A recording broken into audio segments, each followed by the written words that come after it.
بسم اللہ الرحمن الرحیم۔ قرآن نہ بولنے کی نسخے۔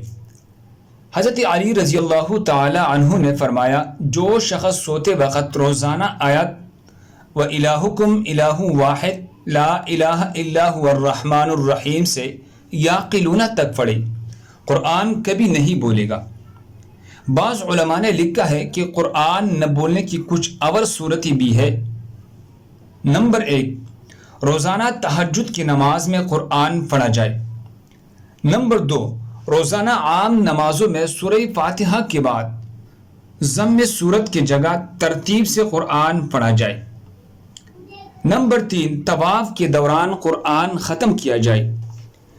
نمبر 4، باوضو سوتے وقت روزانہ درج ذیل آیتیں پڑھی جائے۔ نمبر 1، سورۃ بقرہ ابتدائی آیات نمبر 6۔ نمبر 2، آیت الکرسی تا آیت نمبر 255۔ نمبر 3، سورہ بقرہ کی آخری تینوں آیاتیں۔ اللہ ہم سب کو اس پر عمل کرنے کے توفیق عطا فرمائے۔ دوسری مسلمانوں کے فائدے کے لیے آگے ضرور شیئر کرے۔ جزاکم اللہ خیر۔